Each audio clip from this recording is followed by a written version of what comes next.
दिवस दुसरा. ठरल्याप्रमाणे सकाळी लवकर उठून अंघोळ करून आम्ही सर्वजण तयार झालो कैलास मंदिराचे लेणीचे दर्शन घेण्यासाठी. मनामध्ये म्हणाल तर खूप सारी होती उत्सुकता, पूर्ण उत्कंठा. श्री केतन सर नवीन नवीन काय माहिती देतील, काय माहिती समजून सांगतील, हा आणि एक मनामध्ये असणारा दुसरा विचार. या व्हिडिओमध्ये तुम्हाला कैलास मंदिरातील जो शिल्पमंडप आहे त्यातील शिल्प आणि अर्थ हा तुम्हाला जाणून घेण्यास बघण्यास मिळेल. सकाळचा सुमारे 7 वाजताचा हा अवधी. या कारणास्तव अंधार आमच्या दावणीला होता. तरीही विजेरीची मदत घेऊन शिल्प दाखवण्याचा प्रयत्न श्री संदीप मुळीक सर करतच होते. तरी आपण नक्की पाहून घ्या. ज्यावेळेस विमानामध्ये बसून देव आकाशातून विहार करत होते त्यावेळेस त्यांनी पृथ्वीवर बघितलं आणि त्यांना विचार बसला की एक डोंगर पोखरून एवढं मोठं मंदिर तयार झालं असेल आणि ही कुठलीही मानवी निर्मिती नसावी, अशाच प्रकारची शंका देवांना आली आणि देवांनी त्याच्यावर आश्चर्य व्यक्त केलं. कैलासचा हा सगळ्यात पहिला उल्लेख आहे इसवी सन 1812 सालचा ताम्रपत्र. म्हणजे कैलासाचं मंदिर 812 सालाच्या आधी अस्तित्वात होतं, ह्याचा हा पहिला लिखित पुरावा. दुसरा, त्याच ताम्रपटामध्ये उल्लेख येतो की माझ्या पूर्वजाने कृष्णाने एलापुरी कैलास बांधला. म्हणजे या मंदिराची निर्मिती राष्ट्रकूट राजा कृष्ण पहिला याच्या काळामध्ये झाली आणि राष्ट्रकूट राजा कृष्ण पहिला याचा कालखंड इसवी सन 750च्या नंतरचा आहे. म्हणजे इसवी सन 750च्या नंतर आणि इसवी सन 812च्या आधी हे मेन कैलास एक्सकेवेट करणार. ठीक आहे. या कैलासाचे जे पार्ट आहेत त्याच्यामध्ये हा मेन टेम्पल आहे. ही साईडची जी सबश्राईन आहे ह्याला म्हणतात इमेज गॅलरी. ही इमेज गॅलरी इसवी सनाच्या 9व्या शतकापासून ते 10व्या शतकाच्या मध्यात कधीतरी म्हणजे 950 पर्यंत या 100 ते 150 वर्षानंतर खोदलेली आहे. पहिल्या टप्प्यामध्ये याचं बांधकाम झालंय, गोपुराचं बांधकाम झालंय, हत्तीचं बांधकाम झालंय, दोन्ही बाजूचे जे मानस्तंभ आहेत त्याचं बांधकाम झालेलं आहे. दुसऱ्या टप्प्यामध्ये ह्या इमेज गॅलरीचं एक्सकेवेशन झालेलं आहे आणि तिसऱ्या टप्प्यामध्ये कैलासच्या बाहेर ज्या काही मूर्त्या कोरलेल्या आपण बघितल्या किंवा कैलासच्या राईट साईडला लंकेश्वर नावाची एक लेणी आहे ती असेल किंवा कैलासच्या वर अजून एक दुसरा कैलास निर्माण करण्याचा प्रयत्न केलेला आहे. याच्यावर आपण जसं वर जाऊ त्यास कळेल आपलं, इथे नाही, लेणीच्या या वर तिसऱ्या टप्प्यात बांधकाम झाले. म्हणजे कैलास जवळजवळ 200 ते 250 वर्ष कैलासाचं बांधकाम किंवा ॲक्टिव्हिटी चालू होती. पण या 200-250 वर्षांमध्ये हे जे मेन मंदिर आहे ह्याला बांधण्यासाठी लागले मिनिमम 31 ते मॅक्झिमम 41 वर्ष. जास्त कालखंड नाही गेला या मंदिराची निर्मिती व्हायला. रॉजर वोगलर नावाचे अभ्यासक आहेत, त्यांनी सगळ्यात पहिल्यांदा हा दावा केला होता.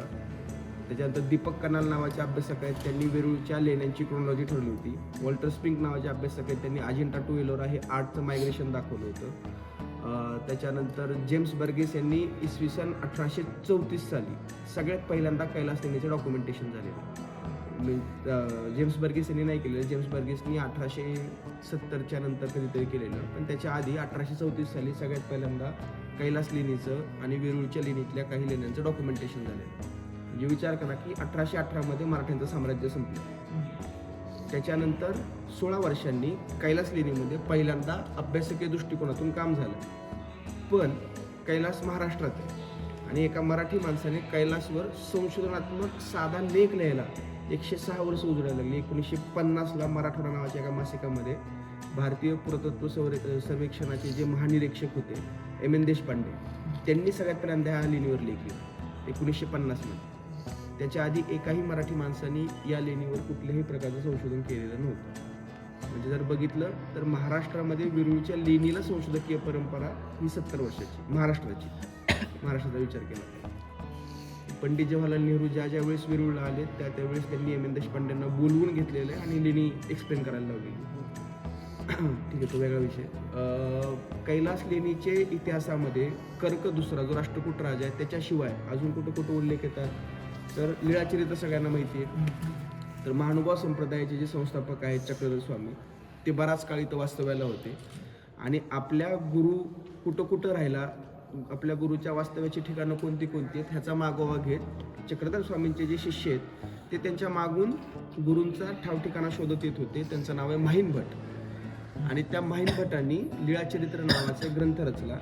ते ज्यावेळेस इथं आले होते त्यावेळेस त्या माहीम भटांचा संवाद झाला बाईसा नावाच्या चक्रधर स्वामींच्या एका शिष्यासोबत.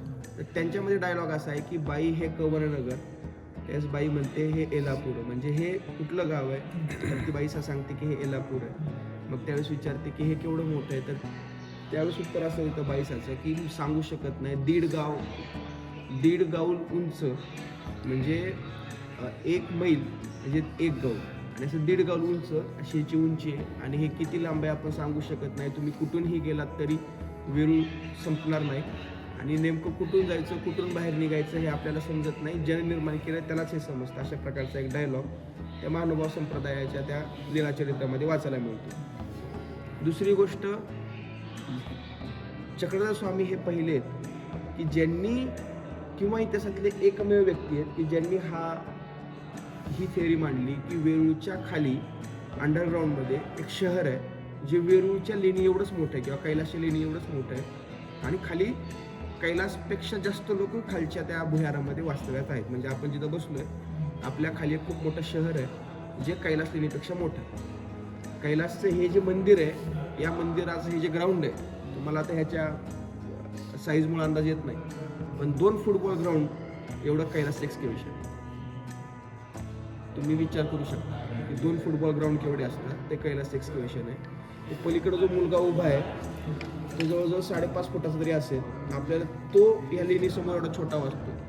इथून तिथं, तिथून त्या कोपऱ्यात, तिथून ते, आणि हे पूर्ण, आणि याच्या बाजूला हे जे एक्सकेव्हेशन झालंय 10-10 फूट अजून, तर हे 2 ग्राउंड एवढं आहे. तर याच्यापेक्षाही मोठी जागा भुयारात आहे. अर्थात ASIने नंतर खूप मोठ्या प्रमाणामध्ये इथं सर्वे केला, पण त्यांना कुठेही अशा प्रकारचं भुयार सापडलं नाही की जे एका खूप मोठ्या टनेलमध्ये आपल्याला घेऊन जातं. भुयार आहेत. भुयार कशासाठी आहेत, तर कैलासमध्ये जो काही पाणी पडतं, पाऊस पडतो, तर त्या पाण्याचा निचरा होण्यासाठी इथं भुयारांची निर्मिती झाली. आणि बरेचसे भुयार असे आहेत की ते भुयार बंद केलेले जाळी लावून. आणि कैलासचं अजून एक वैशिष्ट्य असं आहे की जर कैलासकडे जर तुम्ही बघितलं, तुम्ही महाबलीपुरमचे रथ माहिती आहेत तुम्हाला, महाबलीपुरमला 5 रथ आहेत, आपण त्याला पंचरथ म्हणतो. जर तुम्हाला माहीत नसतील तर आपण ज्यावेळेस बोलणं होईल त्यावेळेस नंतर आपण गुगल करूया. महाबलीपुरम नावाचं तामिळनाडूमध्ये गाव आहे, तिथं पंचरथ आहे.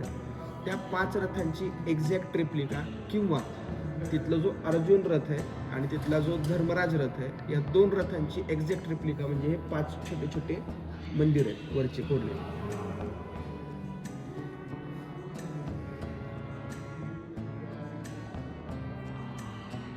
आता तुम्हाला एक गोष्ट सांगतो. कैलासाची निर्मिती होण्याच्या 100 वर्ष आधीची ही गोष्ट. ज्यावेळेस महेंद्रवर्मन नावाचा राजा तामिळनाडूच्या कांचीपुरम शहरावर राज्य करत होता, तो पल्लव राजा होता. आणि पुलकेशी नावाचा राजा बदामीमध्ये राज्य करत होता, पुलकेशी दुसरा. त्याला राज्य वाढवायचं होतं म्हणून हा बदामी चालुक्यवाला जो राजा होता तो गेला दक्षिणेमध्ये. महेंद्रवर्मनला त्यानं हरवलं. महेंद्रवर्मन कदाचित त्या युद्धामध्ये मेला. याचा राग आला महेंद्रवर्मनच्या पोराला नरसिंहवर्मनला. नंतर त्या नरसिंहवर्मननी कांचीपुरमवरून बदामीवर हल्ला केला आणि पुलकेशी दुसऱ्याला बदामीच्या युद्धामध्ये मारून टाकलं आणि स्वतःला पदवी धारण केली वातापी कोंड. वातापी म्हणजे बदामीचं जुनं नाव. आणि ज्यानं बदामीचा संहार केला, वातापीचा संहार केला, असा वातापी कोंड अशी त्यानं पदवी धारण केली. पण याचा राग आला पुलकेशीच्या पोराला की आपल्या वडिलांना मारलं. तो पुलकेशी दुसराचा मुलगा जो होता विक्रमादित्य, नंतर त्यानं नरसिंहवर्मनवर हल्ला केला आणि त्याला मारून टाकलं. परत त्याचा राग आला राजसिंहवर्मनला, नरसिंहवर्मनचा जो पोरगा होता त्यानं परत बदामी चालुक्यांवर हल्ला केला. असं हे 4 पिढ्यांमध्ये चाललेलं युद्ध आहे, बदामी चालुक्य आणि पल्लव. पण या युद्धामुळे काय झालं, एकदा विनयादित्यने कांचीपुरमवर हल्ला केला, कांचीपुरमला जिंकून घेतलं. विनयादित्यला 2 राण्या होत्या, एकीचं नाव लोक महादेवी, दुसरीचं नाव त्रैलोक्य महादेवी. आणि या 2 राण्यांना कांचीपुरमचं जे शिव मंदिर आहे ते खूप आवडलं. आणि त्यांची अशी इच्छा झाली की जर आपण या पल्लवांपेक्षा श्रेष्ठ आहे तर आपल्या राजधानीमध्ये किंवा आपल्या राज्यामध्ये असंच एक खूप मोठं मंदिर असलं पाहिजे. म्हणून ह्या 2 राण्यांनी कांचीपुरममधल्या आर्किटेक्ट्सना आणि शिल्पकारांना हायर केलं. ते घेऊन आले पटडकलला, आणि पटडकलला 2 मंदिरं बांधली. त्यातलं जे मंदिर आहे एक विरूपाक्ष मंदिर, आणि जे दुसरं मंदिर आहे ते लोकेश्वर किंवा मल्लिकार्जुन मंदिर. आणि या 2 राज्यांमध्ये एक प्रकारचं झालं आर्टचं एक्सचेंज. म्हणजे कांचीपुरमचं जे कैलासनाथ मंदिर आहे तुम्ही जर बघितलं तर ते या कैलासपेक्षा मोठं आहे.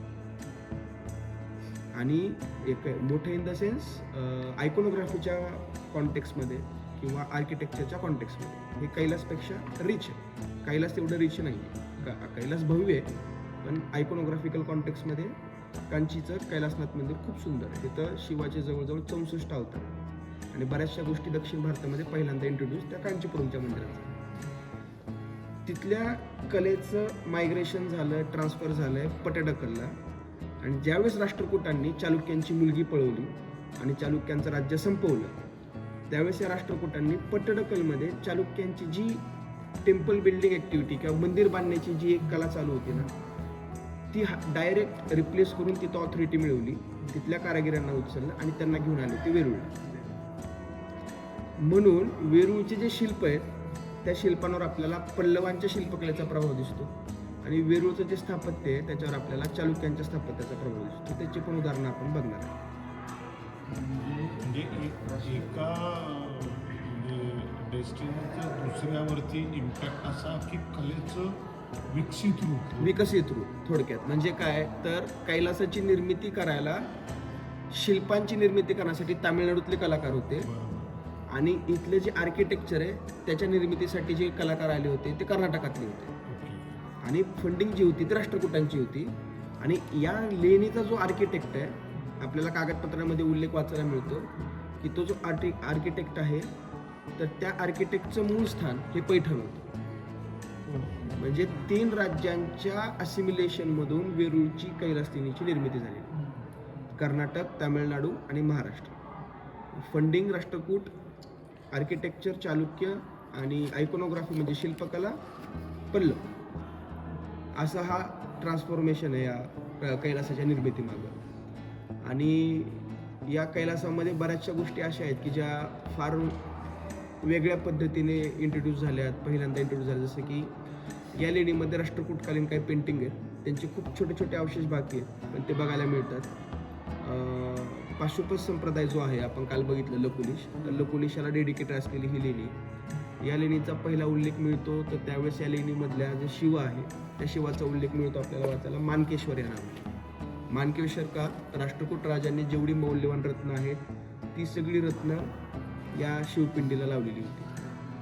म्हणजे ही आतली जी शिवपिंड आहे ती पूर्णपणे वेगवेगळ्या रत्नांनी सजवलेली होती, माणिकांनी सजवली होती. त्याचा ईश्वर म्हणून मानकेश्वर असं नाव होतं. कैलास हे या पूर्ण कॉम्प्लेक्सला नाव होतं.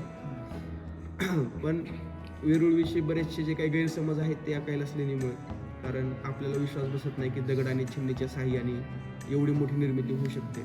साहजिक आहे ते, पण तरी कैलासाची निर्मिती झालेली, त्याला जवळजवळ 40 ते 50 वर्षाचा काळ गेलेला आहे आणि पुढे 100-1 वर्षांमध्ये कैलास पूर्ण डेव्हलप होत गेले. कैलास अपूर्ण आहे आणि कैलास अपूर्ण असल्याची 2-3 उदाहरणं आपण बघणार आहे. तर बऱ्यापैकी उजेड आला ना, आपल्याला हा स्पेस कव्हर करायचा आहे. आपण एक एक मूर्ती बघत जाऊ. आणि त्या दोघांसाठी चहा. तू तू तू तू नाही, तुला गरज तुझ्यामुळे सर झोपले झाली. हे आपण एंडला बघणार आहे. एकूण 32 शिल्प आहेत आणि त्या 32 पैकी आपल्याला मिनिमम 25 ते 26 शिल्पांची व्यवस्थित माहिती घ्यायची. आता इथं तुम्हाला जे दिसतोय हा खाली जो बसला हा रावण आहे आणि वर रावणाने आपले 9 शिरकमल शिवाला अर्पण केले. झालं असं की एक दिवशी रावण दररोज शिवाची आराधना करायचा, पूजा करायचा आणि तो 11 का 1011 किंवा 111 अशी कमळांची संख्या असते, तो ते शिवाला व्हायचा पूजा करत असतो. एके दिवशी त्याची परीक्षा घेण्यासाठी म्हणून गणपती अतिशय शांत कार्य करतात. गणपतीने ह्या रावणाची कमळाची टोकरी पळवली. आता पूजा करत असताना कमळ नाही किंवा देवाला अर्पण करण्यासाठी काय नाही म्हणून रावणाने शेवटी आपले शिरकमळ वाहिले. आणि ज्यावेळेस तो 9 शिरकमल वाहिले आणि 10वं शिरकमल वाहत होता त्याच वेळेस या रावणाला भगवान शिव प्रसन्न झाले आणि भगवान शिवाने स्वतःचा आत्मलिंग रावणाला दिलं. तो जो प्रसंग आहे तर तो प्रसंग आपल्याला इथं कोरलेला दिसतो.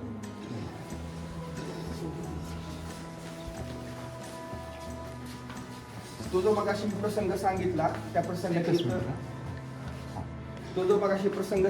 त्या प्रसंगाची इथं कंटिन्युटी. हा खाली तो बसला हा रावण आहे, तो भगवान शिव आहे आणि भगवान शिव रावणाला प्रसन्न झाले हे वर जे दाखवले ते हिमालय आहे. हिमालयामध्ये शिव आणि पार्वती हे एकमेकांशी संवाद साधत आहेत. आणि ॲक्च्युली जर तुम्ही शिवपुराण वाचलं तर तुम्हाला कळेल की शिवपुराण इज नथिंग बट शिवाने पार्वतीला सांगितलेला स्टोरी. तर ते त्या पद्धतीमध्ये इथं डिपिक्ट केलेलं आहे. इथे आत्मलिंग दाखवलेलं आहे. शिवाने पार्वतीला आपलं आत्मलिंग दिलेलं होतं, तर त्या आत्मलिंगाचा प्रसंग इथं दाखवला. खाली नंदी आहे का? हो, नंदी आहे. मुलांना इथे या सगळे जवळजवळ राहा. हां, हे दोन शिल्प आपण सोडून देऊ. हे वृषभारूढ शिवाचे शिल्प असतात. म्हणजे वृषभारूढ शिव म्हणजे काय, इकडे पुढे आल्यानंतर कळेल. वृषभारूढ शिव म्हणजे काय की जो शिव नंदीवर बसलेला असतो किंवा जो नंदीवर आरूढ असतो. म्हणजे आपण काय म्हणतो, नंदीवर बसलेला शिव. तर त्याला नंदीवर बसलेला शिव असं नाव नाहीये, त्याला नाव आहे वृषभारूढ शिव. वृषभ म्हणजे बैल किंवा नंदी. तर वृषभावर आरूढ असलेला, वृषभावर बसलेला शिव म्हणून या फॉर्मला शिवाचं म्हणतात वृषभारूढ शिव. आता मी जे तुम्हाला म्हणलं की कैलास अपूर्ण आहे, तर त्या अपूर्णतेचं एक उदाहरण इथं बघा. नंदीचा फक्त चेहरा कोरला आहे, बाकी काही शरीर कोरलेलं नाही. त्याच्यात पण मी तुम्हाला कालपासून सांगतोय की शिवाच्या हातामध्ये नाग हे त्याचं अस्त्र म्हणून आलंय, ना की त्याच्या गळ्यामध्ये. तुम्ही कुठल्याही शिल्पात बघा, शिवाच्या गळ्यात तुम्हाला नाग दिसणार. हे बघा दिसलं.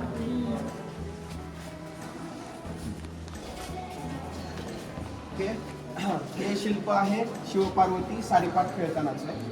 पण त्यांना इथं स्पेस कमी पडला म्हणून सारीपाट काढता आला नाही. पार्वती डोक्याला हात लावून बसली, शिव समोर बसलाय आणि दोघांच्या मध्ये सारीपाट आहे. आता तो इथं दिसत नाही आपल्याला, पण हा शिव पार्वती सारीपाट खेळतानाचा प्रसंग आहे. पूर्ण खालचा पाठ त्यांना काढायचा होता.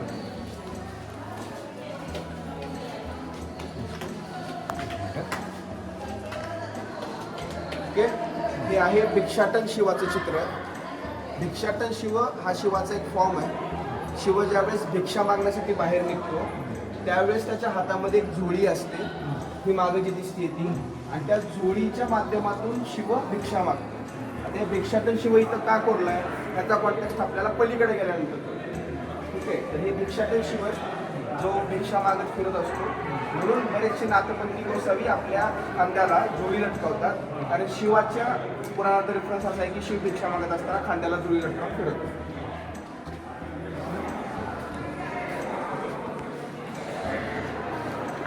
हे शिल्प कसं जास्त सांगा, काय अंदाज, थोडक्यात पटकन फटाफट आहे बघा इथे बघा.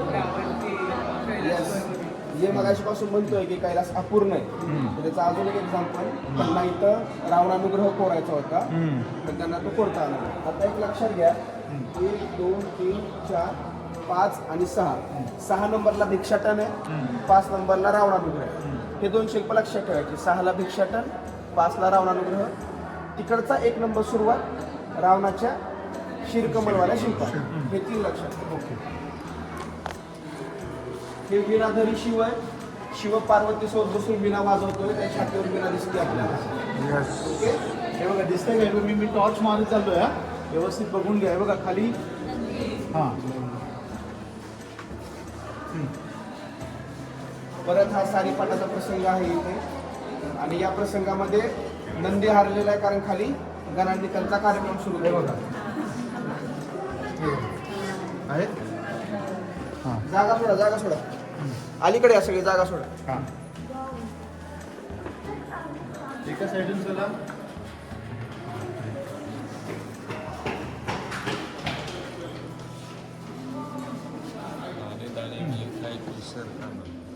ओके, आता एक खूप सुंदर स्टोरी आहे, आणि याच्याविषयी अभ्यासकांची 2 मतं आहेत. एक मत असं आहे की राम आणि लक्ष्मण यांना जे शिवाने अस्त्र दिलं होतं त्या अस्त्राचं हे शिल्प आहे.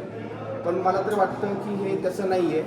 महाभारतामध्ये एक प्रसंग आहे, त्या प्रसंगाचं नाव आहे किरतार्जुन. किरतार्जुन म्हणजे काय की अर्जुनाला पाशुपत अस्त्र हवं होतं शिवाकडून, आणि ते अस्त्र हवं होतं म्हणून तो हिमालयामध्ये निघाला. आणि ज्यावेळेस तो हिमालयात जात होता त्यावेळेस त्याला भूक लागली, आणि त्याला समोर एक रानडुक्कर दिसलं. त्याने त्या रानडुकराला बाण मारला. त्याच वेळेस तिथे एक जंगली व्यक्ती आला होता, आदिवासी. त्यानेही त्या रानडुकराला बाण मारला होता. दोघांचीही बाण रानडुकराला लागलेले होते. मग त्या दोघांमध्ये भांडणं व्हायला सुरुवात झाली की नेमकं कुणाच्या बाणामुळे रानडुक्कर मेलं. आणि त्याच्यामुळं त्या दोघांची भांडणं एवढी विकोपास गेली की दोघांचं युद्ध सुरू झालं. आणि ज्यावेळेस युद्ध सुरू होतं त्यावेळेस अर्जुनाला नेमकं समजलं नाही की हा योद्धा आपल्याकडून हरत का नाहीये, मी जगातला एवढा सर्वश्रेष्ठ योद्धा असून सुद्धा. आणि ज्यावेळेस त्याला रिअलाईज झालं की हाच कोणी सामान्य व्यक्ती नाहीये, कदाचित हेच भगवान शिव असावे, तर त्यावेळेस अर्जुन त्या किरताला म्हणजे त्या जंगली व्यक्तीला, त्या आदिवासीला शरण गेला, त्या शिकारीला शरण गेला. आणि ज्या शरण गेला त्यावेळेस त्या किरताने स्वतःचं खरं रूप दाखवलं. आणि ज्यावेळेस खरं रूप दाखवलं त्यावेळेस अर्जुनाला समजलं की हे भगवान शिव आहे. त्यावेळेस अर्जुनाने शिवासमोर शरणागती पत्करली आणि शिवाने पण पाशुपतास्त्र दिलं. वर जो दिसतोय ते पाशुपतास्त्र, खाली जो आहे तो अर्जुन आणि ते अर्जुन होतं सोबत. किंवा किरत अर्जुनामध्ये कधी कधी पार्वती होती, त्यामुळे कदाचित पार्वती असण्याची शक्यता आहे, पण ती स्त्री रूपात दिसत नाही आपल्याला. आणि हात जोड सांगू शकतो दोघांनी हात जोडले. हा, पण हा अर्जुन आहे हे तर मात्र नक्की आहे. आणि हा किरत आहे, शिवाचा एक फॉर्म आहे म्हणजे शिकार. आता हे शिल्प खूप महत्वाचं आहे. या शिल्पामध्ये मी एक गोष्ट सांगतो तुम्हाला, फक्त जे मागून येत आहेत ना त्यांसाठी जागा सोडा. ओके, तर गोष्ट अशी आहे की दोन ऋषी होते. एक ऋषी होता, त्याला मूल होत नव्हतं, तर त्याने आणि त्याच्या बायकोने शिवाची तपश्चर्या केली. आणि शिवाची तपश्चर्या करत असताना शिव प्रसन्न झाले. शिवाने त्यांना वर दिला की तुम्हाला हवं ते मागा. ते म्हणले आम्हाला मूल नाही, आम्हाला मूल हवं. तर शिवाने त्यांच्या अट टाकली, एकतर तुमचं मूल जगातील सर्वात बुद्धिमान व्यक्ती होईल, किंवा तुमचं मूल हे अल्पायुषी ठरेल, नाहीतर दुसरा, तुम्हाला जर खूप मोठं आयुष्य त्याला द्यायचं असेल तर मी त्याला खूप आयुष्य देईल, पण ते अजिबात बुद्धिमान असणार नाही. त्यात ऋषी जे कोणी कपल होतं त्यांनी अल्पायुषी पण अतिशय बुद्धिमान अशा मुलाची मागणी केली. त्या मुलाचा जन्म झाला आणि त्या मुलाचं नाव ठेवण्यात आलं मार्कंडेय. अच्छा, मार्कंडेय ऋषी ऐकलं तुम्ही नाव? ठीक आहे, तर त्या मुलाचं नाव ठेवण्यात आलं मार्कंडेय. आता मार्कंडेय ज्यावेळेस अल्पायुषी ऑलरेडी जन्माच्या वेळेस त्यांना तसं वरदान मिळालं होतं, तर ते रोज शिवाची पूजा करायचे. ते खूप मोठे शिवभक्त होते.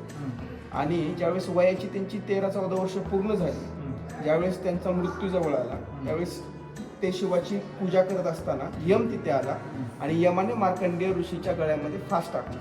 यमाचा पाश जो म्हणतो आपण त्याला, तो यमाचा फास त्यानं मार्कंडेय ऋषीच्या गळ्यामध्ये टाकला. आणि मार्कंडेय ऋषीने मग मोठ्या मोठ्याने भगवान शिवाची प्रार्थना करायला सुरुवात केली. आता चिदबी मेरी पटबी मेरी अशा प्रकारचा हा कार्यक्रम आहे. मग भाऊ प्रकटले लिंगातून डायरेक्ट वर आले आणि वर येऊन त्यांनी त्या यमाचा अंत केला. ठीक आहे, वर येऊन त्यांनी त्या यमाचा अंत केला. त्याच्यामुळे हे शिल्प एकाच वेळेस दोन अवतारात. पहिलं यमाचा अंत केला म्हणून ती कालांतक किंवा यमसंहारक मूर्ती. दुसरा मार्कंडेयाला अभय दिलं, मार्कंडेयाला वरदान दिलं, मार्कंडेयाला आयुष्य दिलं म्हणून ती मार्कंडेय अनुग्रह मूर्ती. जसा रावणाला अनुग्रह दिला होता.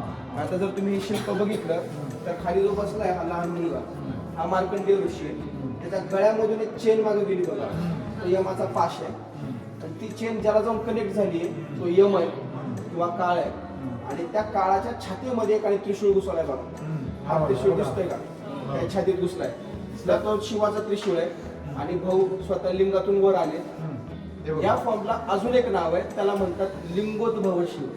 लिंगामधून उद्भवलेला शिव, जो लिंगातून उद्भवलाय, तो लिंगातून वर आलाय, तो लिंगातून प्रकट झालाय, त्याला लिंगोद्भव शिव म्हणतात. म्हणजे ह्याला 3 नाव आहेत. 1 लिंगोद्भव शिव, 2 मार्कंडेय अनुग्रह, 3 कालांतक किंवा यमांतक.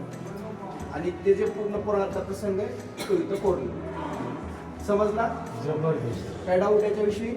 काहीच म्हणजे नाही. तिन्ही साधारणतः दोन्ही मूर्तीचं स्वरूप एकत्र, सहारक पण आणि अभयकारक पण. Correct correct. ते कसं आहे, शिवानी त्याला जे हवंय हां, तेच केलेलं आहे. ती त्याची सुप्रीमसी किंवा त्याची ती पॉवर आहे, त्याची ती ताकद आहे.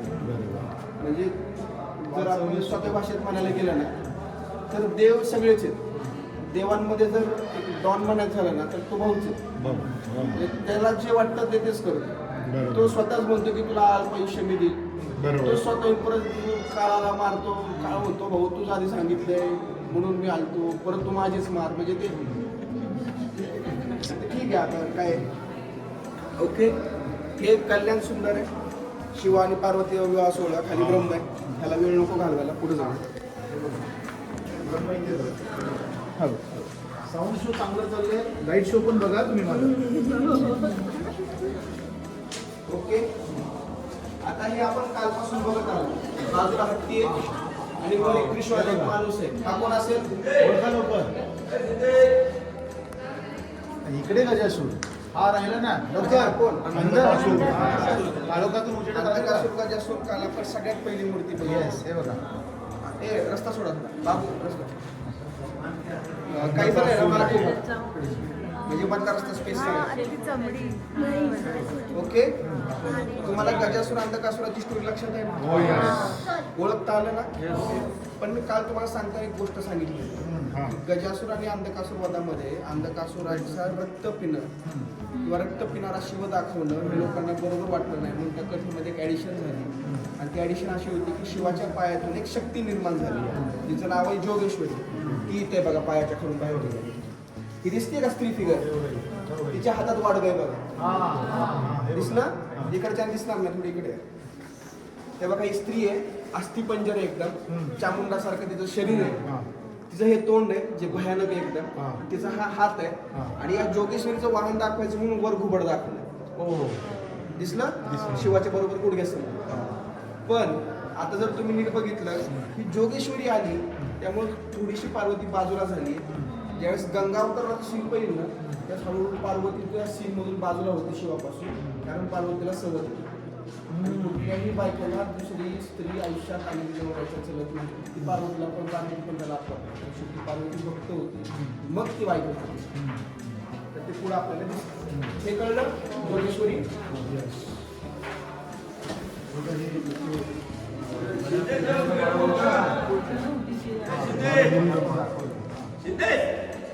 नाही आहे, शिंदे नाही.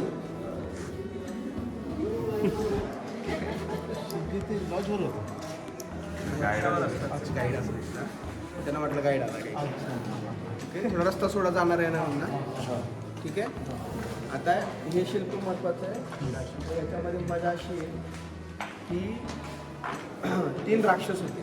तारकासूर नावाचा खूप मोठा राक्षस होऊन गेला. त्याला 3 मुलं होती. तर त्या 3 मुलांना ब्रह्माला त्यांनी तपश्चर्या केली.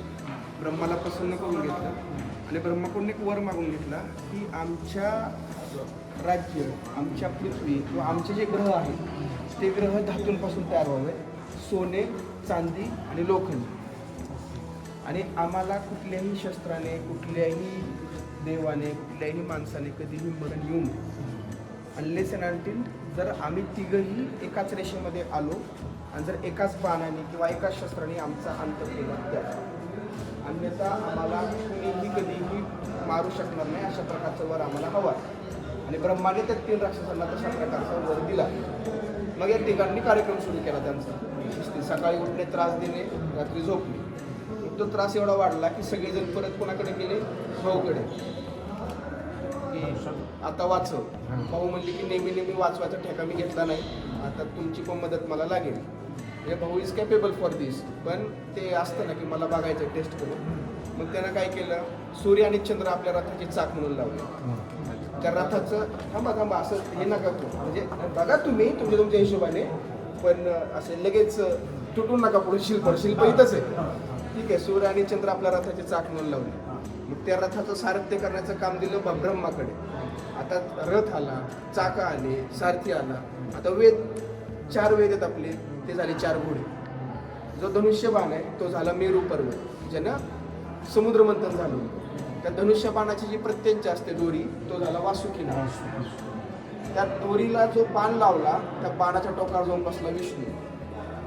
आणि सगळं काही जे काही असं जुळून आलं, त्यावेळी शिवाने बाण सोडला. 3 ग्रह एका विशिष्ट रात्री एकत्र आले आणि शिवाच्या बाणाने या 3ही पुरांचा, 3ही शहरांचा अंत झाला. ती रात्र ज्या दिवशी होती त्या दिवशी होती पौर्णिमा, आणि त्याला आपण म्हणतो त्रिपुरारी होते. आणि हे जे 3 असुर होते ते होते त्रिपुर असुर.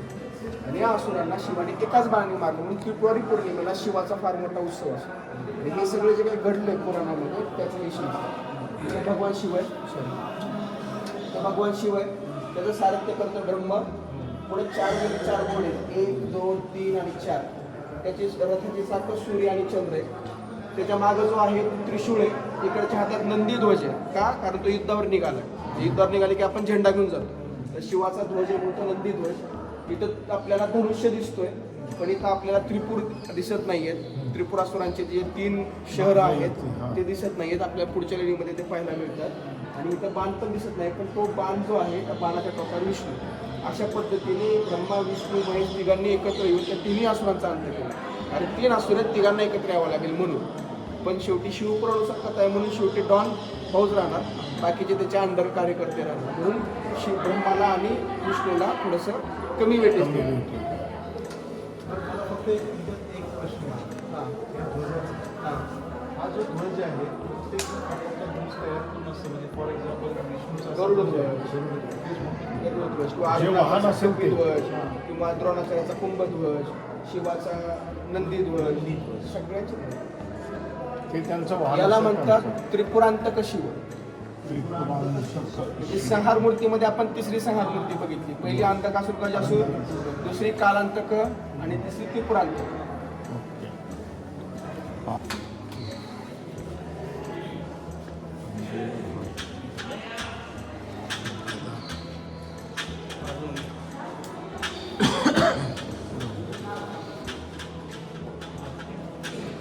काय वाटतं कशाच आहे?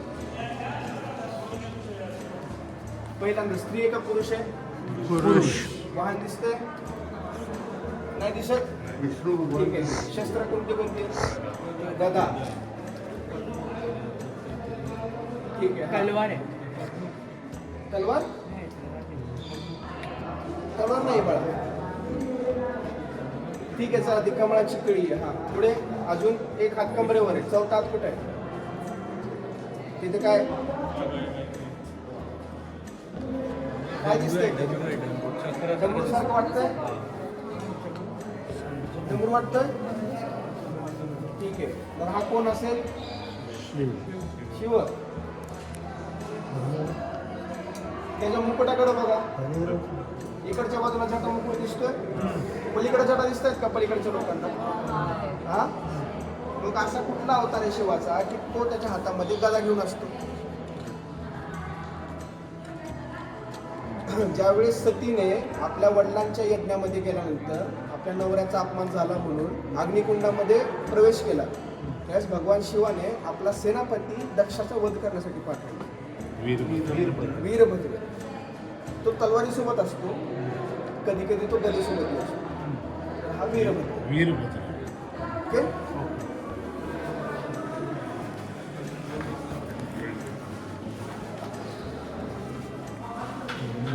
प्रगट झालेलं शिव. तर आता हे जे शिल्प आहे त्याची पण स्टोरी तशीच आहे. एकदा ब्रह्मामध्ये आणि विष्णूमध्ये भांडणं सुरू झाले की कोण गोट आहे. गोट म्हणजे जीओएटी, ग्रेटेस्ट ऑफ ऑल टाइम. आणि ह्या दोघांची भांडणं एवढी वाढली की हे दोघं कॉम्प्रोमाइज करायला किंवा मध्यम मार्ग काढण्यासाठी गेली शिवाकडे. आता त्यांना काय माहिती की शिव कसला आहे. त्यांना वाटलं भाऊ शिस्तीमध्ये म्हणाल की नाही तू मोठा आहे किंवा हा मोठा आहे.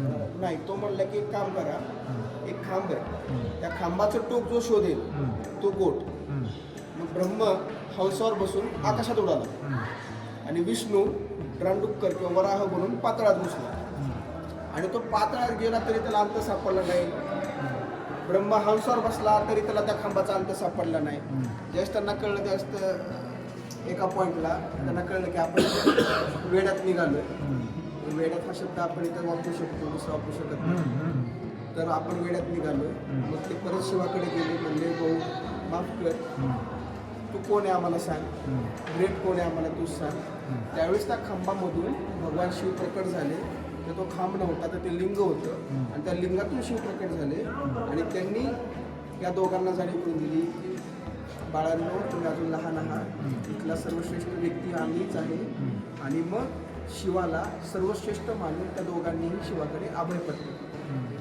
त्याच्यामुळे जो लिंगातून उद्भवतो त्याला आपण काय म्हणतो? लिंगोद्भव. हा लिंगातून उद्भवला, तर या फॉर्मला म्हणतात लिंगोद्भव शिव. पलीकडे जो आहे तो विष्णू आहे, त्याच्या पायाखाली रामदुक्कर आहे. तो पाताळात घुसलाय. इकडे जर बघितलं तर हा 3 तोंडाचा ब्रह्म आहे आणि तो ब्रह्म हा आकाशात उडालाय आणि इकडे जो आहे तो कार्यकर्ता जो फुल टाकायला. त्याला काही घेणं देणं नाही. त्याला माहिती आहे की माझं कॉन्ट्रॅक्ट आहे फुल टाकायचं तरच मला परत कॉन्ट्रॅक्ट लिहून मिळेल. बरं, याला मूळ स्तंभ बोलतात. मूळ स्तंभ असं वगैरे काही नाही, पण एक स्तंभ आहे त्याच्यामधून शिवसुद्धा प्रकट आहे. ओके स्तंभ म्हणजे लिंग आहे. ओके. काय वाटतं याच्यामध्ये काहीतरी वेगळं दिसतंय का? जटा मुकुट 4 हात होय, होय आहे.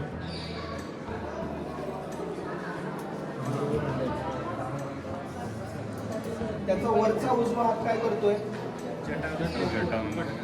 आणि त्या डोक्याच्या वर कोण दिसतंय? गंगा आहे. स्त्री दिसतीये का? आहे ना? हो, काय वाटतंय तुम्हाला काय असेल? गंगा ते मगाशी सांगितले. तुम्हाला काय नाव त्या राजाचं? भगीरथ. भगीरथची स्टोरी सगळ्यांना माहिती आहे. ज्यांना माहिती नाही त्यासाठी सांगतो. भगीरथ हा कौरव आणि पांडवांचा पुढचा वंशज म्हणून आला. त्याला त्याच्या पूर्वजांना मुक्ती द्यायची होती म्हणून त्याला गंगेला पृथ्वीवर आणायचं होतं. थोडी जागा सोडा, बाकीच्यांना जाऊ द्या, ती जागा सोडा. तर त्याला गंगेला पृथ्वीवर आणायचं होतं. तर हिमालयामध्ये जाऊन त्यानं शिवाची आराधना केली. त्याला गंगेला प्रसन्न करून घेतलं. पण गंगेने एक अट टाकली की जर मला पृथ्वीवर आणायचं असेल तर माझ्या प्रवाहामुळे पृथ्वी सगळी नष्ट होईल. तर तू मला भगवान शिवाच्या जटांमध्ये प्रवेश करण्यासाठी शिवाला कन्व्हिन्स कर. मी त्यांच्या जटामध्ये येईल आणि जटांच्या माध्यमातून मी पृथ्वीवर येईल. भगवान शिवाने ज्यावेळेस हा प्रस्ताव मान्य केला, जायला जागा सोडा बाकीच्या. ज्यावेळेस शिवाने हा प्रस्ताव मान्य केला त्यावेळेस गंगेने भगवान शिवाच्या जटेमध्ये प्रवेश केला, पण तिने बाहेर निघण्यासाठी नकार दिला. त्यावेळेस शिवाने आपल्या जटा मोकळ्या सोडल्या आणि जटा आपटल्या आणि त्यातून मग गंगा बाहेर पडली आणि ती गंगा पृथ्वीवर आली. आता इथं जर बघितलं आपण तर भगवान शिवाची जटा त्याने एका हातामध्ये घेतली, त्या डोक्यावर गंगा आहे आणि पार्वती काहीशी नाराज होऊन बाजूला बसली. आता इथून सुरुवात होती पार्वतीची नाराज व्हायला आणि शिवापासून दूर जायला. आणि खाली जो हत्ती आहे तो हत्ती भगीरथाचं प्रतीक आहे. भगीरथ हा राजा होता, हा प्रतीक इथं दाखवत आहे. त्याच्यावर एक साधू आहे. त्या साधूविषयी मी इथं थोडक्यात सांगायचं झालं तर त्या साधूविषयी तर गंगेने ज्यावेळेस पृथ्वीवर प्रवेश करायचा प्रयत्न केला त्यावेळेस साधूने सगळी गंगा पिऊन टाकली. आणि नंतर मग भगीरथाने त्यालाही रिक्वेस्ट केल्यानंतर युरिनेशनच्या माध्यमातून त्यांची गंगा परत तिथली. अशा पद्धतीची एक कथा आपल्याला शिवपुराणामध्ये वाचली. त्या साधूचं डिपिक्शन आपल्याला केलेलं दिसतं. आणि जो त्याचं नाव बी विसरून मी तुम्हाला सांगतो. येस, अगस्त्य मुनी. आणि जर आपण नीट बघितलं तर शिवाची वरची जी जटा आहे त्या जटेच्या बाजूला एक असा गोलाकार भाग खाली आला हाताच्या बाजूने, तर तो गंगेचा प्रवाह आहे. तो पिला अगस्त्य ऋषींनी आणि नंतर मग युरिनेशनच्या माध्यमातून पृथ्वीवर गंगा अवतरली. अशा पद्धतीची कथा शिवपुराणामध्ये वाचली. तर या शिल्पामध्ये शिवाने गंगेला आपल्या डोक्यामध्ये धारण केलं म्हणून शिवाचं एक नाव पडलं, त्याचं नाव आहे गंगाधर. आणि गंगाधरी शक्तिमान जे आपण मागे बघत आहोत. आणि या फॉर्ममध्ये गंगा अवतरित झाली म्हणून या फॉर्मला म्हणतात गंगा अवतरण शिव. गंगा अवतरण शिव आणि गंगेला धारण करणारा शिव म्हणून गंगा. ओके.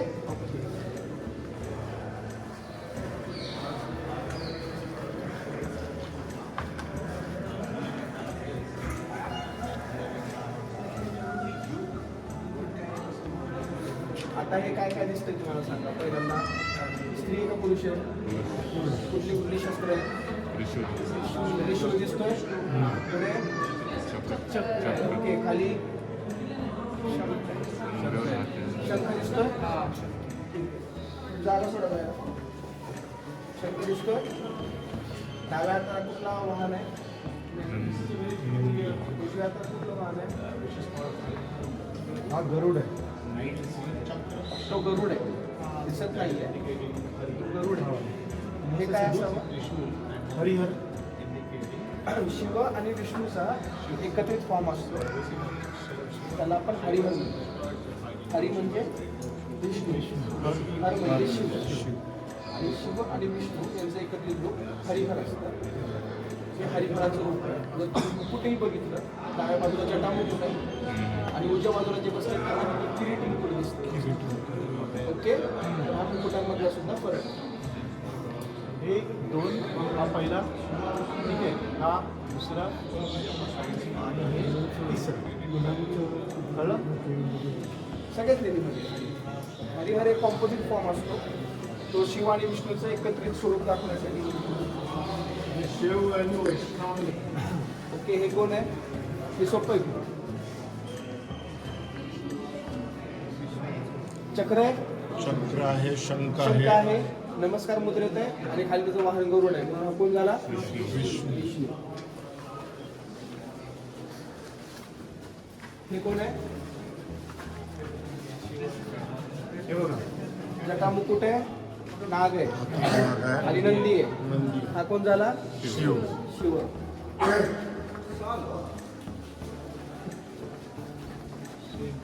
इथे 3 तोंडांचा, हातात कमंडलू आहे, तिकडे श्रुक आहे आणि खाली हंस आहे. हा कोण आहे मग? ब्रह्म. ब्रह्मा विष्णू महेश. नाही ब्रह्म.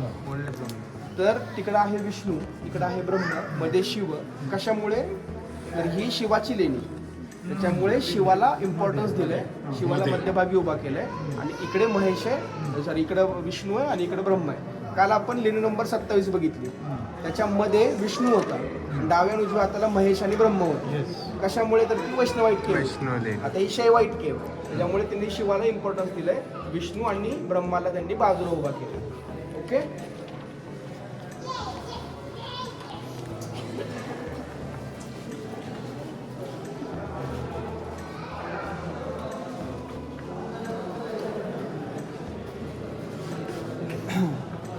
आता पलीकडे आपण हरिहर बघितला, इथे सुद्धा हरिहर आहे, खाली गरुड आहे, इकडे नंदी आहे आणि एकमेकांची शस्त्र त्यांनी हातामध्ये घेतली.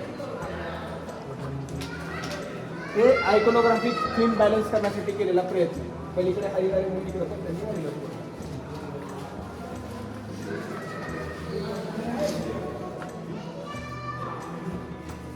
ओके, आले सगळे. तर हा भिक्षाटन शिव आहे, त्याच्या गळ्यामध्ये झोळी आहे, त्या झोळीची दोरी किंवा गाठ आपल्याला दिसते आणि त्याच्या हातातलं जे वाडगं आहे, त्या वाडग्याच्या खाली एक स्त्री आहे जी चमचा घेऊन त्याला काहीतरी वाढते. तर ही अन्नपूर्णा आहे, जी भिक्षाटन शिव जो असतो त्या शिवाला अन्न दान करते. तर हे अन्नदान करणारी अन्नपूर्णा आणि भिक्षा मागणारा शिव, त्याचा हा फॉर्म आहे. चला हे सांगा हे काय आहे? हे काय? हे बघा, हे नटेश का नटराज?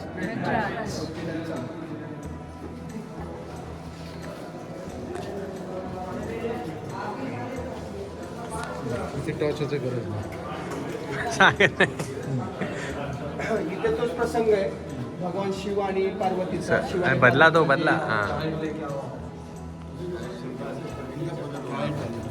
भगवान शिवाने पार्वतीचं जी काय आपण मगाशी लीड नंबर 21 मध्ये पूर्ण स्टोरी बघितली लग्नाची, शिवाने पार्वतीला कसं प्रपोज केलं, अप्रोच केलं वगैरे, हे सगळं इथं दाखवलेलं आहे. हे 3 प्रसंग आहेत, एका मागे एक. आणि हे उलट्या स्वरूपात, या स्वरूपात. म्हणून इथे मगरीचा पाय पकडलाय, पण इथे शिवाला त्यांनी साधूच्या वेशात न दाखवता ओरिजिनल शिवाच्या वेशात दाखवलंय. आणि खाली हे मगरीने पाय पकडल्याच्या ऐवजी कासवाने पाय पकडल्याचं दाखवलं. आणि इथे पार्वतीने मग शिवाला बाहेर काढलं, उजव्या हाताला बाहेर काढल्याचं दाखवलं, कारण हे 10व्या शतकात आहे. ओके. आणि आपण जी कालची लेणी बघितली ती 6व्या शतकाच्या शेवटी 7व्या शतकाच्या सुरुवात 300 वर्षाचा गॅप आहे. म्हणजे इथं ट्रॅडिशन फक्त शिल्पकलेतलं किंवा कला म्हणून डेव्हलप होत आलं, पण त्यांच्या मागची जी पौराणिक कथा होती ती कथा मागं पडली, त्या कथेचं इम्पॉर्टन्स, त्या कथेचं महत्त्व मागं पडलं. म्हणजे थोडक्यात काय तर कुठली पौराणिक कथा ट्रेंडला होती आणि कुठली नाही हे सुद्धा आपल्याला शिल्पांच्या माध्यमातून समजून. म्हणजे डाव्या हाताच्या ऐवजी आता उजव्या हातात. आणि शिव सुद्धा साधूच्या वेशात नाही, साधूच्या वेशात नाहीये. करेक्ट. आणि कासव आहे. इथे पण तेच आहे. पहिल्यांदा तो पार्वतीकडे भिक्षा मागायला येतो, मग ती त्याला हे हाताला करून बाहेर काढते तलावातून, मग शिव खऱ्या रूपातून तिला ऍक्सेप्ट करतो. पुढे ते या पद्धतीने ते डिपिक्ट केलं. हे शिल्प कशाचं आहे? जागा सोडा. पहिला स्त्री आहे का पुरुष आहे? मिक्स आहे. मग काय असेल हे? अर्धनारेश्वर कसं असतं समजलं? ओके, काय डाऊट त्याच्यामध्ये? पाय बघा. फरक आहे साडी आणि चेहऱ्यावरती जर बघा आता इथे याच्यात काय दिसतं इथे वरती चलो.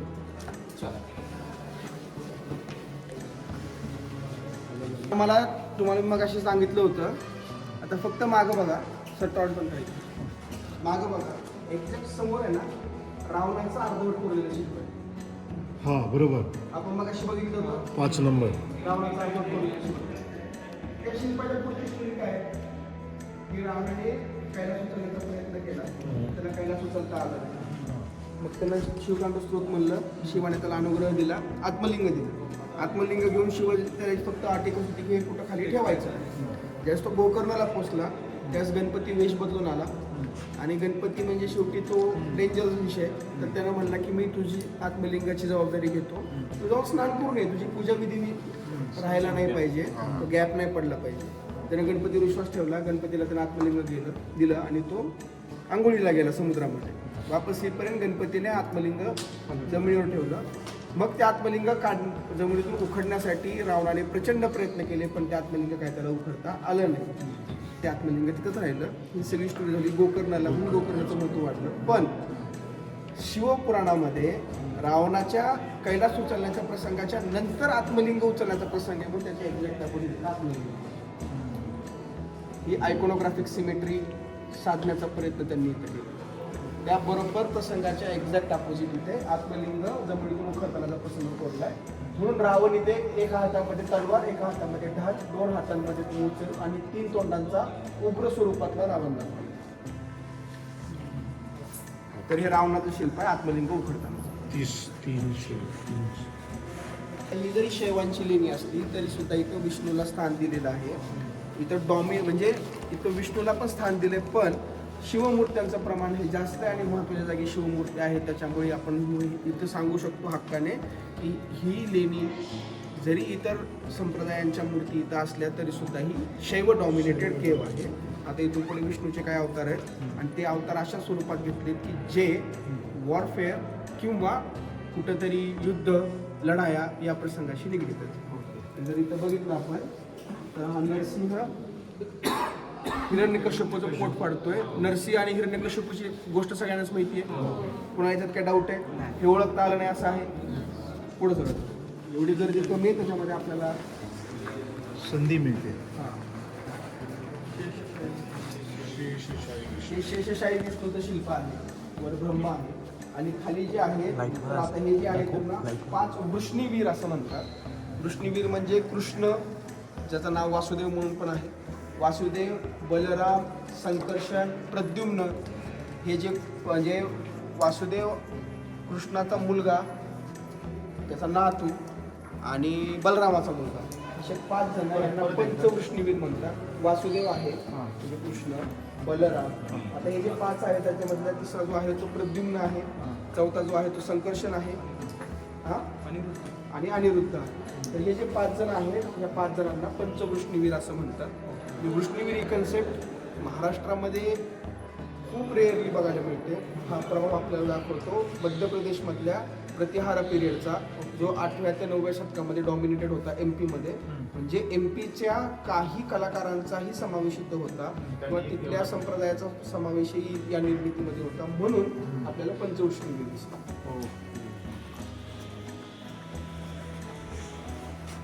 हे शिल्प कशाचं आहे?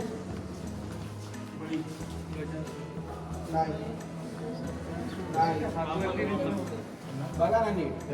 आता विष्णू सुरू झालं ना, नाही नीट बघा ना काय काय दिसतंय. एकूण एक गोष्ट कोरलेली आहे ना, प्रत्येक कोरलेली गोष्ट नीट बघा.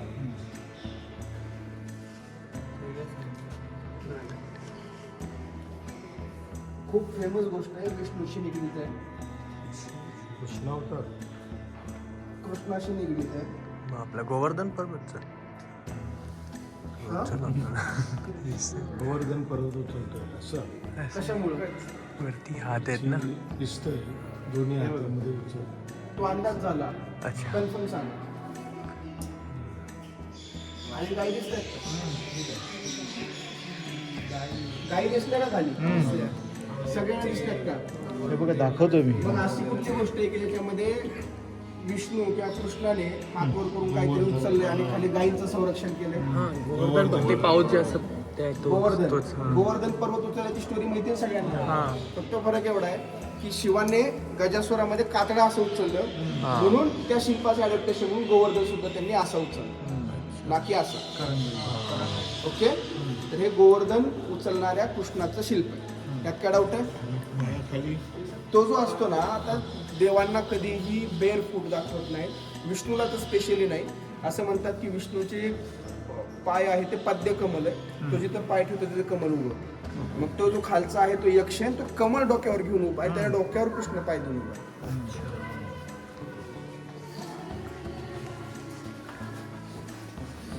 ही स्टोरी बऱ्याच जणांना माहित नसेल म्हणून सांगतो.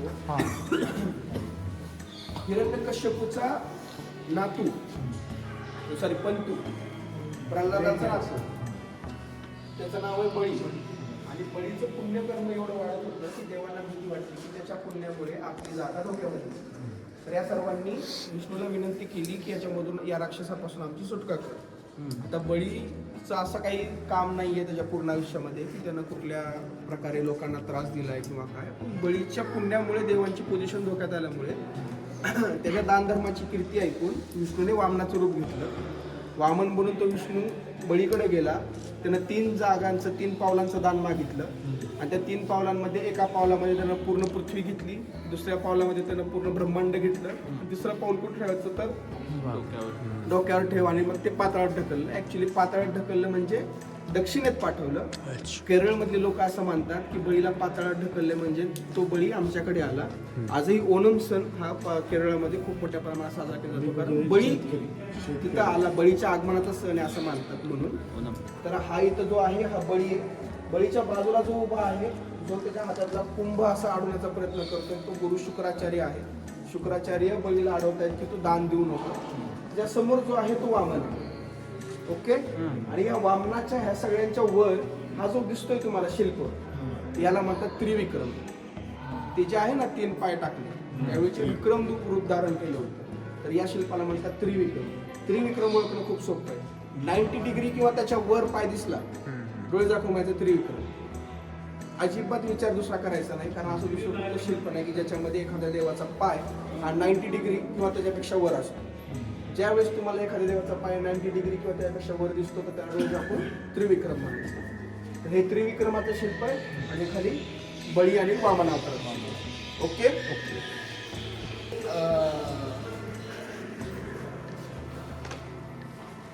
गजेंद्र मोक्ष नावाचं एक शिल्प आहे, तिचा हत्ती दिसणार नाही, त्यामुळे ही स्टोरी या लेणीत कंटिन्यू करण्यापेक्षा हे शिल्प पूर्णपणे पुढच्या लेणीमध्ये कोरलेलं आहे. आपण ते पुढच्या लेणीमध्ये कोरलं, इथं तुम्हाला ती स्टोरी समजणार. हा कोण आहे? हे बघा ना. हा कोण आहे? कालियामर्दन. कालियाला पायाखाली घेऊन त्याची शिफ्ट हातात पकडून ती जी वरची मुद्रा असते ना त्याच्यामध्ये हात असा आहे, तर अशी मुद्रा तुम्हाला गड किल्ल्यावरच्या मारुतीची दिसते बघा, असा हात असतो. आपण म्हणतो मारुती आशीर्वाद देतो. ऍक्च्युली याला म्हणतात चपेटदान मुद्रा. चपेटदान म्हणजे चापट मारण्याच्या भूमिकेमध्ये असते. आणि अशी मुद्रा 2 जणांना असते, एक हनुमानाला असते आणि एक नरसिंहाला असते. तो असा असतो चापट मारण्याच्या भूमिका. चपेटदान मुद्रा म्हणतो, चपेट दान करणारा, आपण त्याला आशीर्वाद म्हणतो. ही कालियामर्दनाची शिल्प आहे.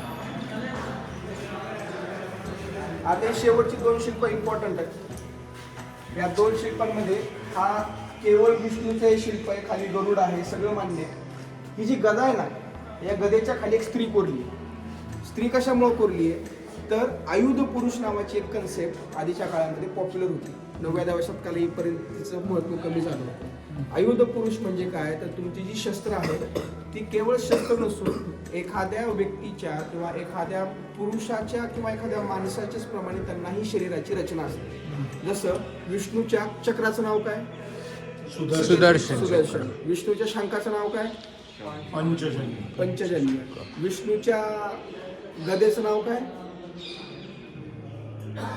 कौमुदकी.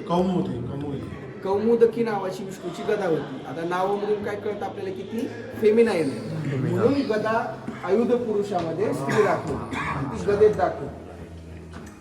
मी तुम्हाला चक्र पुरुष म्हणजे सुदर्शन आयुध पुरुष जो आहे त्याचं एक शिल्प लगेच दाखवतो आपण ज्यावेळेस खाली बसू त्यावेळेस. तर हे आयुध पुरुषाची कन्सेप्ट आहे जी आपल्याला इथं पाहायला मिळते. आणि हे जे शेवटचं शिल्प आहे हे खूप इंटरेस्टिंग आहे. मी काल जे तुम्हाला सांगत होतो फेमिनाईन भक्तिझम, मस्कुलाईन भक्तिझम, त्याचे एक्झाम्पल आहे. याच्या एक्झॅक्ट अपोजिट जिथून आपण सुरुवात केली ते रावणाचं शिल्प होतं. शीर कमल वाहणार म्हणजे सर्वस्व अर्पण केलं रावणासाठी, रावणाने शिवासाठी. तिथं सर्वस्व अर्पण करणारी पार्वती, तपस्विनी पार्वतीचं शिल्प. म्हणजे स्टार्टिंग झाली भक्तिझम पासून, एंड झालाय भक्तिझम. आणि दोन्ही भक्त आहेत पण दोन ऑपोजिट जेंडर मधले सर्वश्रेष्ठ भक्त आहेत शिवाचे, म्हणून दोघांचे शिल्प एकमेकांच्या समोर करतो. स्टार्ट आणि एंड, किंवा इथून पण स्टार्ट केलं तर एंड. एक प्रकारची आयकोनोग्राफिक थिंग भक्तिझम, फेमिनाईन आणि मस्कुलाईन भक्तिझम मधलं स्ट्रॉंगनेस आणि इक्विव्हॅलेंट टू शिव. म्हणजे आमच्याकडे तुम्ही स्त्री आहात का पुरुष अशाला महत्व नाहीये, तुमची भक्ती ही माझ्यासाठी सर्वश्रेष्ठ आहे हा मेसेज. म्हणजे एक प्रकारे फिलॉसॉफिकल नेरेटिव्ह सुद्धा या शिल्पांच्या माध्यमातून आपल्याला समजून येतो. तर ही तपस्विनी पार्वतीचं शिल्प. पण ही 10व्या शतकातली तपस्विनी पार्वती, वेरूळमध्ये कोरण्यात आलेली सगळ्यात शेवटची तपस्विनी पार्वतीचं हे शिल्प. याच्यानंतर तपस्विनी पार्वती कुठं कोरलं गेलेली नाही. ओके. ही गॅलरी बघायला आपल्याला पाऊण तास लागेल. हो बरोबर. अजून आपलं मेन